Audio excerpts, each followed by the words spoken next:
चाकण कृषी उत्पन्न बाजार समितीच्या आवारात महात्मा फुले आणि सावित्रीबाई फुले यांचे पूर्णाकृती पुतळे त्याचा अनावरण सोहळा शरद पवार आणि छगन भुजबळ यांच्या उपस्थितीत होणार असून या कार्यक्रमाचं अजित पवार यांनाही खास निमंत्रण देण्यात आलं आहे। त्यामुळे शरद पवार यांच्यासोबत छगन भुजबळ अजित पवार हे एकत्रित या मंचावर येतात का, या कार्यक्रमाला येतात का हे पाहणं महत्त्वाचं आहे।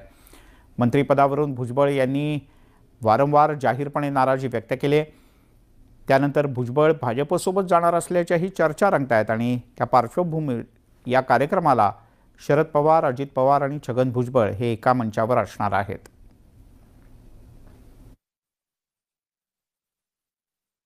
क्रांतिज्योती सावित्रीबाई फुले यांच्या जयंतीनिमित्ताने आज चाकण येथील महात्मा फुले कृषी उत्पन्न बाजार समितीच्या आवारामध्ये उभारण्यात आलेल्या महात्मा फुले व सावित्रीबाई फुले यांच्या पूर्णाकृती पुतळ्याचं अनावरण शरद पवार यांच्या हस्ते होणार आहे। तर या कार्यक्रमाच्या अध्यक्षस्थानी छगन भुजबळ हे असणार असून या कार्यक्रमासाठी उपमुख्यमंत्री अजित पवार यांनाही आमंत्रित करण्यात आलं आहे।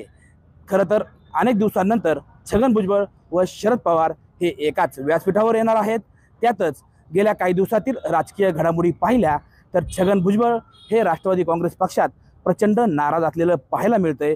त्याचबरोबर या नाराजीतूनच छगन भुजबळ हे भाजपच्या संपर्कात असलेलंही पाहायला मिळतंय।